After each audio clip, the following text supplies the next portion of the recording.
आज हमने जो स्टार्ट करना है ऑर्गेनेली सेल का बहुत ही इम्पोर्टेंट ऑर्गेनेली है जिसे हम गोल्जी अपरेटस कहते हैं।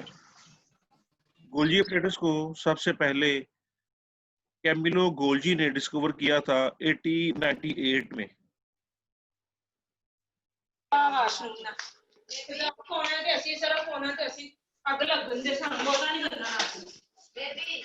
अपरेटस है गोल्जी अपरेटस, ये बैक्टीरिया के अंदर नहीं पाया जाता, ये तमाम यूकेरियोटिक सेल्स के अंदर एग्जिस्ट करता है। और ये असल में होता कैसे है, अगर आप इस डायग्राम को देखें, ये जिस तरह के सैक्स है, फ्लैटेंड सैक्स है, वो पाइल अप हुई होती हैं, consist of sacs of flattened. Membrane है, मेम्ब्रेन की स्टैक्स है, इन्हें हम सिस्टर्नी भी कहते हैं। ये जो स्टैक्स है आप देख सकते हैं जैसे कोई डिस्क या कोई प्लेट्स एक दूसरे के ऊपर रख दी जाती हैं। Just this plates like structures are called as stacks. और दूसरा नाम इनका सिस्टर्नी है, इनके अंदर फ्लूइड फिल होता है।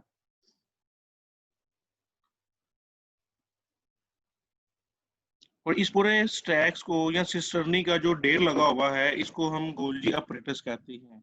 ये बहुत ही कॉम्प्लेक्स किस्म का सिस्टम होता है, ये आपस में सारी ट्यूब्यूल्स आपस में कनेक्टेड होती हैं और ये मुसलसल बनती रहती हैं सेल के अंदर। गोल्जी अपरेटस बनता रहता है और ये टूटता रहता है। ये टूटता है इन शॉर्ट वैक्यूल्स की शक्ल में, छोटे छोटे वैक्यूल्स होते हैं। इन वैक्यूल्स की शक्ल में ये बड ऑफ होता है और एक दूसरे से ये अलग होते रहते हैं। इसकी दो सरफेसेस होती हैं गोल्जी अपरेटस की। एक सरफेस इसकी ऊपर वाली सरफेस होती है सेल के अंदर की तरफ जो होती है टूवर्ड्स द न्यूक्लियस, उसे हम कहेंगे forming face of Golgi apparatus. Golgi apparatus यहाँ से बन रहा होता है, जबकि इसकी जो दूसरी फेस है जो कि प्लाज्मा मेम्ब्रेन की तरफ होती है, सेल मेम्ब्रेन की तरफ आउटसाइड होती है, उसे हम मैचुरेशन फेस कहते हैं। डायग्राम में आप देख सकते हैं ये कनकेव है और ऊपर वाली जरा कन्वेक्स कहलाती है। The outer convex surface is forming surface, जबकि ये इनर कनकेव लेंस की तरह जो सरफेस है इसकी ये मैच्योरिंग फेज कहलाती है। Cisternae breaks up into vesicles from the latter. ये जो यहाँ से जो है वेसिकल्स, यहाँ से जो नीचे वाले हैं यहाँ से वेसिकल्स टूटते रहते हैं जो कि ट्रांसपोर्ट वेसिकल्स कहलाते हैं। यहाँ तो ये सेल से बाहर मटेरियल को लेके जाते हैं, सेल के अंदर ही मुख्तलिफ पर्पस के लिए ये मूव करते हैं।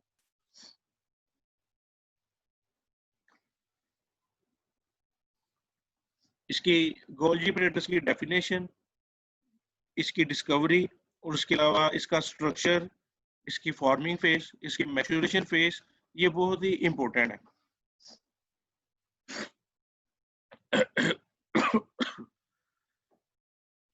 अच्छा, अगर हम इसको इलेक्ट्रॉन माइक्रोस्कोप की डायग्राम में देखें, पूरे सेल के स्ट्रक्चर में इनकी पोजीशन किस तरह से होगी, तो आप डायग्राम में देखें तो ये सेंट्रल में लार्ज स्पेस जो है ये न्यूक्लियस है। ये ग्रेश स्पेस जो है large central space, that is the nucleus. और ये न्यूक्लियस के हर तरफ, चारों तरफ ये तकरीबन कनेक्टेड होते हैं ये Golgi apparatus.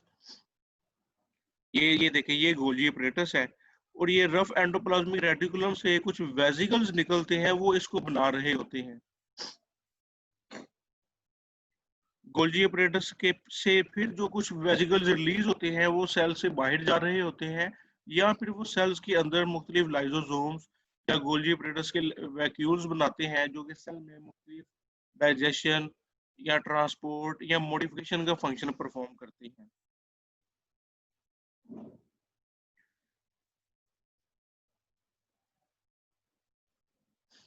Transport vesicles are pinched off of the maturation phase of Golgi apparatus। ये सारी जो है यहाँ पे मैंने इसकी एक्सप्लेनेशन दी हुई है। इस डायग्राम की एक्सप्लेनेशन नेक्स्ट स्लाइड के ऊपर मैंने दी हुई है कि ये ट्रांसपोर्ट वेसिकल्स हैं, यो यहाँ से गोल्जी apparatus से पिंच्ड ऑफ होते हैं। पिंच्ड ऑफ का मतलब है टूट के अलग होते हैं और वो न्यूक्लियस वो साइटोप्लाज्म के अंदर या सेल से बाहर वो ट्रांसपोर्ट करते हैं और सेल के मुख्तलिफ मॉडिफिकेशन के जो मराहिल होते हैं उसमें अपना रोल प्ले करते हैं। अच्छा, गोल्जी अपरेटस के जो मेजर फंक्शंस हैं, Golgi apparatus is concern with cell secretions. Cells की जितनी भी सेक्रीशंस होती हैं, खासतौर पे ऐसे सेल्स जो एक्स्ट्रा सेलुलर एंजाइम्स प्रोड्यूस करते हैं, तो वो भी गोल्जी अपरेटस के अंदर प्रोसेस होने के बाद वो सेल से रिलीज होती हैं। Secretions are products form within the cell on the ribosomes. असल में राइबोसोम्स प्रोटीन बनती हैं, जितनी भी सिक्रीशंस है वो प्रोटीन्स की होती हैं। और ये जो प्रोटीन है ये राइबोसोम्स के ऊपर पहले बनती हैं। राइबोसोम्स आपको पता है ये रफ एंडोप्लाज्मिक रेटिकुलम के ऊपर होता है। रफ एंडोप्लाज्मिक रेटिकुलम से प्रोटीन तैयार होती है। उसके बाद पिछले लेक्चर में जैसे आपको बताया था, वो स्मूथ एंडोप्लाज्मिक रेटिकुलम के ऊपर जाके वहां पे प्रोसेस होती है। और स्मूथ एंडोप्लाज्मिक रेटिकुलम से छोटे छोटे वैक्यूल्स निकलते हैं जो कि गोल्जी अपरेटस को बनाना शुरू कर देते हैं। गोल्जी अपरेटस में मजीद बाद में प्रोटीन की मॉडिफिकेशन और प्रोसेसिंग होती है। और वहां से प्रोटीन की मॉडिफिकेशन और प्रोसेसिंग के बाद फिर छोटे छोटे ट्रांसपोर्ट वेजिकल्स रिलीज होते हैं या कट ऑफ होते हैं गोल्जी अपरेटस से। और वो जो वैक्यूल्स हैं उनके अंदर मुख्तलिफ एंजाइम्स होते हैं, जो कि वो एंजाइम्स या जो सेक्रीशंस हैं उनको सेल से बाहर या सेल के अंदर साइटोप्लाज्म के अंदर उंडेल दिया जाता है। The secretions are then converted into the finished product and are packed inside the membrane before export. वही बात है कि जो भी secretion होगी, ट्रिप्सिन होगा, कोई भी प्रोटीन्स होंगी, एंजाइम्स होंगे, उसके अलावा इन मैमल्स के अंदर फॉर एग्जांपल पेंक्रियाज जो है, पेंक्रियाज ऐसे छोटे छोटे ग्रेन्यूल्स रिलीज करता है जिसमें डाइजेस्टिव एंजाइम होते हैं। तो ये भी गोल्जी अपरेटस की मदद से ही ये जो पैंक्रियास के डाइजेस्टिव एंजाइम्स हैं वो ग्रेन्यूल्स की शक्ल में रिलीज होते हैं। ज्यादा यहाँ से ये पता लगाया जा सकता है कि गोल्जी अपरेटस की सेल के अंदर बहुत ज्यादा सिग्निफिकेंस है कि प्रोटीन्स को मॉडिफाई करता है, प्रोटीन्स को प्रोसेस करता है सेक्रेशन से पहले। उसके अलावा गोल्जी अपरेटस का एक और फंक्शन है कि आप लोगों को बताया था कि ग्लाइकोप्रोटीन्स होती हैं कुछ, या कुछ लाइपिड्स होती हैं, लाइपोप्रोटीन्स होती हैं। तो प्रोटीन्स के साथ ये लाइपिड्स को ऐड करता है या प्रोटीन्स के साथ ग्लूकोज को ऐड करके मुख्तलिफ ये जो है ये काइमेरिक मॉलिक्यूल्स बनाए जाते हैं। तो जो ऐसे ग्लाइकोप्रोटीन्स या ग्लाइकोलाइपिड जिसे हम कॉन्जुगेटेड मॉलिक्यूल्स भी कहते हैं, ये कॉन्जुगेटेड मॉलिक्यूल्स भी गोल्जी अपरेटस के अंदर ही तैयार होते हैं, ग्लाइकोप्रोटीन और ग्लाइकोलाइपिड्स वगैरह। और उसके बाद इनको सेल से बाहर या सेल के अंदर साइटोप्लाज्म के अंदर मुख्तलिफ पर्पस के लिए सेक्रेट कर दिया जाता है।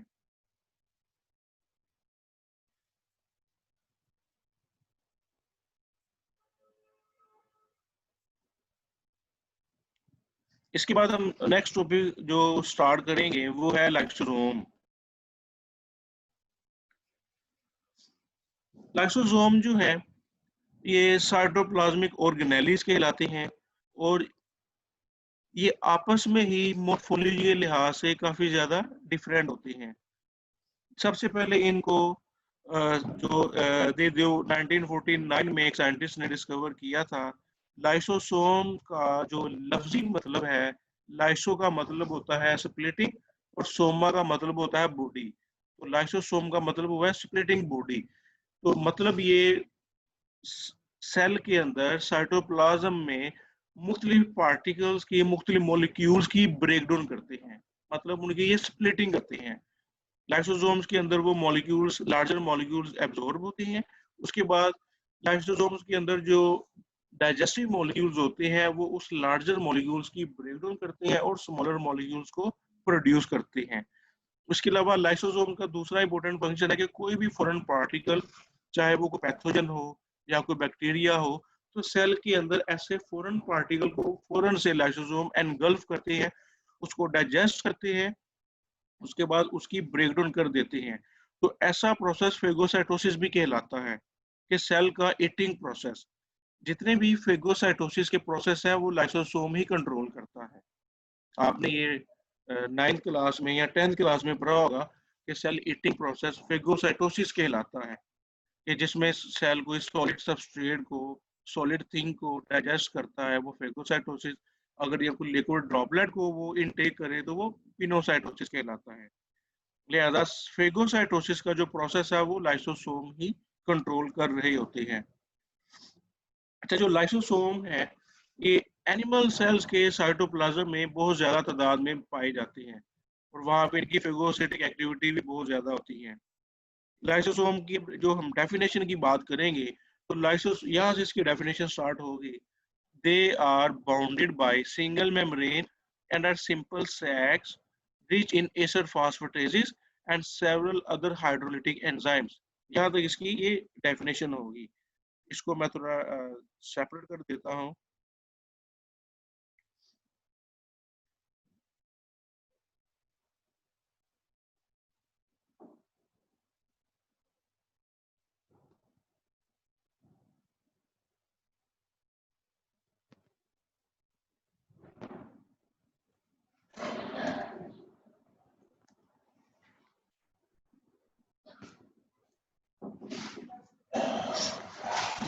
अच्छा, ये आप लोगों के लिए ये जो मैंने रेड कलर में इसको हाईलाइट कर दिया है लाइसोसोम की डेफिनेशन है। यहाँ पे लिख भी देता हूँ, नोट्स में आपको प्रोवाइड कर दूंगा मैं। ये डेफिनेशन इसकी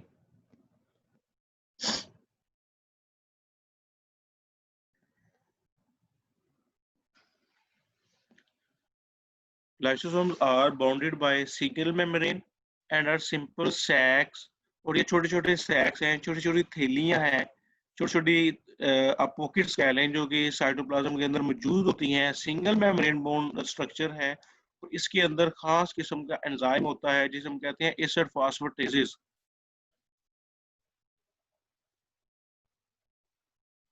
एसिड फॉस्फेटेजेस और उसके अलावा कुछ दूसरे हाइड्रोलिटिक एंजाइम्स होते हैं। ये जो एंजाइम्स हैं, ये एसिड फॉस्फेटेज और हाइड्रोलिटिक एंजाइम्स ये रफ एंडोप्लाज्म के रेटिकुलम के ऊपर सिंथेसाइज होते हैं और ये गोल्जी अपरेटस के ऊपर मजीद बाद में प्रोसेस किए जाते हैं। और ये जो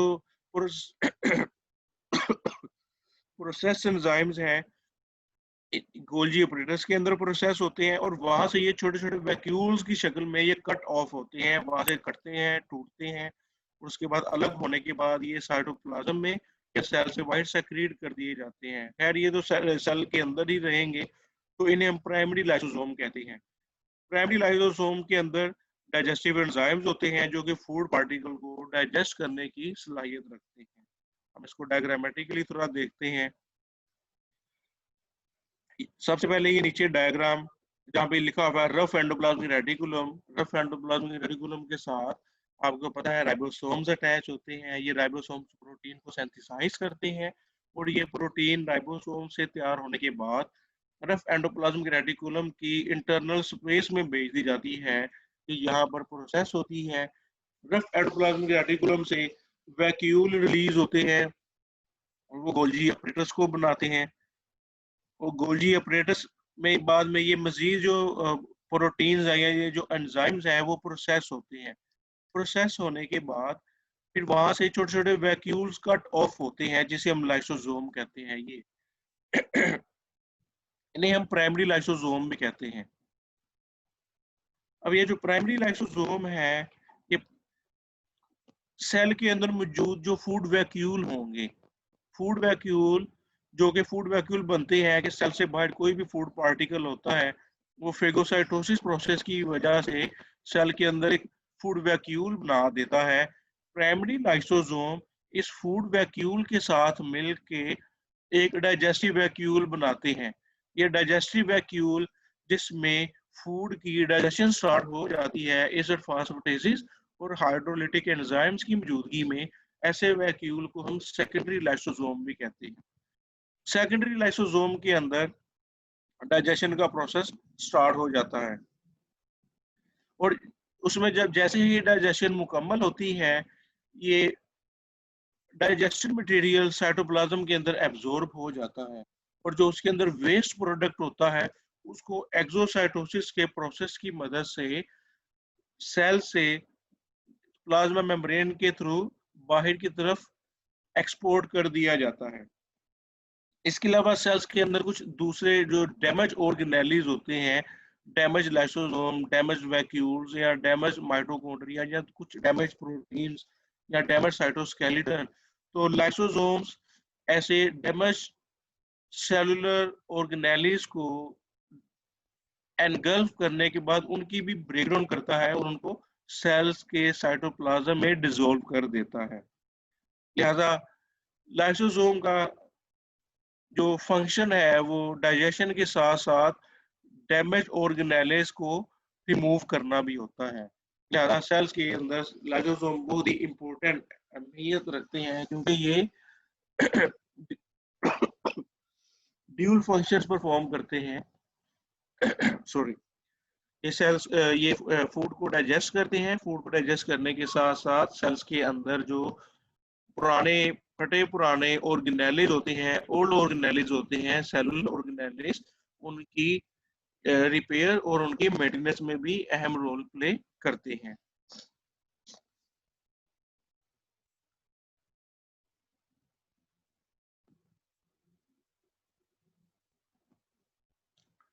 अच्छा, ये इसकी थोड़ी डिस्क्रिप्शन और मैंने दी हुई है जो आप लोगों को मैं बता चुका हूँ।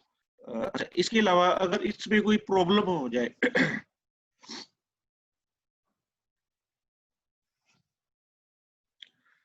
अच्छा, इसका थर्ड फंक्शन यहाँ पे है जी ऑटोफेजी। लाइसोसोम का थर्ड फंक्शन यहाँ पे हम डिस्कस करेंगे ऑटोफेजी, जिसे हम सेल्फ ईटिंग प्रोसेस कहते हैं। इस प्रोसेस के दौरान सेल माइटोकॉन्ड्रिया या इवन के अपने ही सेल्स की जो डाइजेशन है इसको रिन्यू किया जाता है। अपने ही सेल्स को डाइजेस्ट करके बाद में उसकी जगह पे नए सेल्स तैयार कर दिए जाते हैं। ये प्रोसेस ऑटोफेजी कहलाता है। उसके बाद हम इसके ऊपर कुछ शॉर्ट क्वेश्चंस बनते हैं, उसको हम डिस्कस करेंगे। Differentiate between primary lysosome and secondary lysosome. ये भी मैंने आप लोगों को बता दिया कि प्राइमरी लाइसोसोम वो लाइसोसोम होता है जो कि गोल्जी ऑपरेटर से अभी रिलीज होता है, जिसके अंदर एसिड फास्फेटेज और जिसमें दूसरे हाइड्रोलिटिक एंजाइम्स हों, वो प्राइमरी लाइसोसोम कहलाता है। उसके बाद what is a secondary lysosome? Secondary lysosome वो है जो कि फूड फूड वैक्यूल के साथ जब प्राइमरी लाइसोसोम ज्वाइन होता है, उस ज्वाइन करने के बाद एक लार्जर वैक्यूल बनता है, तो वो सेकेंडरी लाइसोसोम कहलाता है। Define the autophagy. ऑटोफेजी एक ऐसा प्रोसेस है कि जिसमें सेल के अंदर जो फटे पुराने पुराने ऑर्गेनेलिस को डाइजेस्ट करके उनको रिमूव किया जाता है और उनकी जगह पर नए ऑर्गेनेलिस आ जाते हैं। ऐसे अमल को हम सेल में ऑटोफेजी कहते हैं। उसके बाद इसमें कंजेनिटल डिजीजेस के रेफरेंस से भी कुछ क्वेश्चंस बनते हैं। बहुत सी कंजेनिटल डिजीजेस, पहले तो ये हम आप लोगों को क्लियर करेंगे what is the congenital diseases.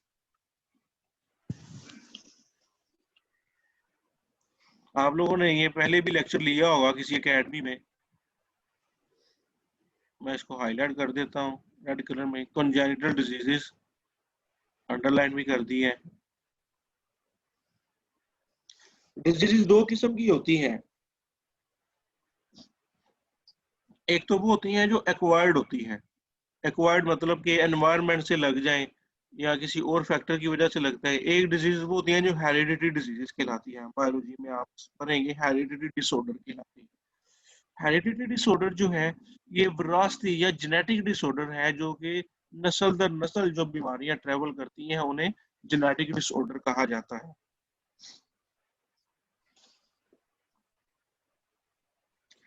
उसके अलावा जो कंजेनिटल डिजीजेस हैं ये भी जेनेटिक डिसऑर्डर हैं, लेकिन ये नस्ल दर नस्ल नहीं चलते। ये बस एक ही खास इंडिविजुअल तक महदूद रहती हैं। ये आप लोग इस पे जरा दोबारा सुन लें। कंजेनिटल डिजीजेस ऐसी बीमारियां होती हैं जो कि जेनेटिक म्यूटेशंस की वजह से होती हैं, लेकिन ये जनरेशन आफ्टर जनरेशन ये ट्रेवल नहीं करती। ड्यूरिंग मियोसिस या जब गैमेट्स बन रहे होते हैं तो गैमेट्स बनने के अमल के दौरान कोई ऐसी म्यूटेशन या कोई ऐसा चेंज आ जाता है, खास तौर पे ग्लाइकोजन स्टोरेज मॉलिक्यूल्स में या ग्लाइकोलाइपर्स के ब्रेकडाउन या ग्लाइकोजन ब्रेकडाउन के हवाले से कुछ एंजाइम की डेफिशिएंसी या कुछ एंजाइम्स की आप कह लेंगे डिसेबल एंजाइम एंजाइम की डेफिशिएंसी या किसी एंजाइम का मिकदार में कम बनना। तीन फैक्टर हो सकते हैं एंजाइम का कम बनना, एंजाइम या तो मुकम्मल तौर पे ना बनना या डिसेबल एंजाइम बनना। तो इन 3 किस्म के प्रॉब्लम से कुछ डिजीजेस डेवलप होती हैं जिन्हें हम कंजेनिटल डिजीजेस कहते हैं। कंजेनिटल डिजीजेस जेनेटिक म्यूटेशंस की वजह से होती हैं, लेकिन ये डिजीजेस जनरेशन आफ्टर जनरेशन एक नस्ल से दूसरी नस्ल में ट्रांसफर नहीं होती। जबकि इसके ऑपोजिटली जो मैंने आपको पहले बताया है वो है हेरिडिटरी डिजीजेस जो जनरेशन आफ्टर जनरेशन ट्रेवल करती हैं, जैसा कि हीमोफीलिया, ब्लाइंडनेस, कलर ब्लाइंडनेस या लुकीमिया, थैलासीमिया। तो इस तरह की कुछ सिकल सेल एनीमिया, ये जो डिजीजेज हैं ये जनरेशन आफ्टर जनरेशन ट्रेवल करती हैं। या ब्लड शुगर में कुछ जेनेटिक डिजीजेज हैं, जबकि कंजेनिटल डिजीजेज ये उस खास इंडिविजुअल तक महदूद रहती हैं। अच्छा, लाइसोसोमल डिसऑर्डर के मामले में कुछ ऐसी कंजेनिटल डिजीजेज हैं कि जिसकी वजह से ग्लाइकोजेनेस टाइप 2 डिजीज एक है, जिसमें लीवर और मसल्स में ग्लाइकोजन डिपॉजिट होना शुरू हो जाती है। ग्लाइकोजेनेसिस टाइप 2 डिजीज का मैं बता रहा हूँ यहाँ पे ये है ग्लाइकोजेनोसिस टाइप 2।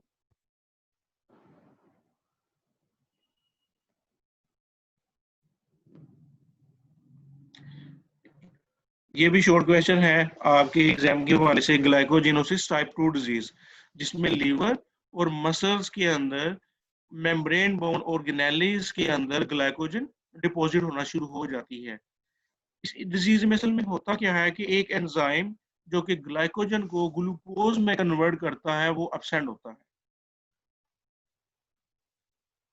ग्लाइकोजेनेसिस टाइप 2 डिजीज में एक ऐसा एंजाइम जो कि ग्लाइकोजन को ग्लूकोज में कन्वर्ट करता है वो टोटली अपसेट होता है। और अभी तक आज की डेट तक तकरीबन 20 ऐसी बीमारियां डिस्कवर हो चुकी हैं जो कि किसी खास एंजाइम की डेफिशिएंसी की वजह से होती हैं, जो कि कॉन्जेनिटल डिजीजेस हैं। लाइसोसोमल स्टोरेज डिसऑर्डर भी कहलाते हैं। लाइसोसोमल स्टोरेज डिसऑर्डर इसलिए कहलाते हैं कि लाइसोसोमल एंजाइम्स की डेफिशिएंसी की वजह से कोई ना कोई बायोमोलिक्यूल जो कि सेल के अंदर वैक्यूल्स की शक्ल में डिपॉजिट होना शुरू हो जाते हैं, और जिसकी वजह से सेल्स के नॉर्मल मेटाबॉलिक फंक्शंस के अंदर डिसऑर्डर पैदा हो जाते हैं। इसकी दूसरी एक एग्जांपल है जिसे हम कहते हैं टे सच डिजीज। टे सच डिजीज लाइपर्स को कैटाबोलाइज करने वाले एंजाइम्स की डेफिशिएंसी से होती है। अब टे सच डिजीज में जो लाइपर्स है ये ब्रेन सेल्स के अंदर डिपॉजिट होना शुरू हो जाती है। पंजाबी में भी कहते हैं कि दिमाग पे चर्बी चढ़ी हुई। ब्रेन के ऊपर एक फैट्स की लेयर डिपॉजिट होना शुरू हो जाती है, और जब ब्रेन के ऊपर फैट्स की लेयर डिपॉजिट होती है तो ब्रेन फंक्शंस की रिटार्डेशन होती है। जब ब्रेन फंक्शंस की रिटार्डेशन होती है तो उससे डेथ वाकया हो सकती है। ये टे सच डिजीज है। इसके ऊपर भी आप लोगों के सिलेबस में एक शॉर्ट क्वेश्चन बनता है टे सच डिजीज के ऊपर।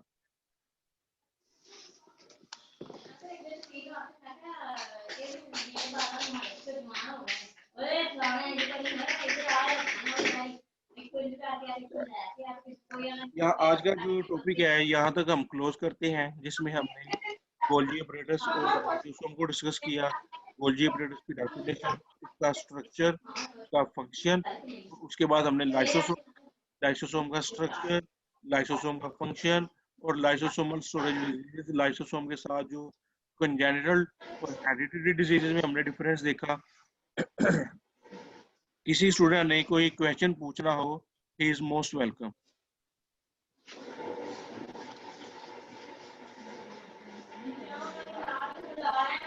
हम भी किसी ने कोई सवाल पूछना हो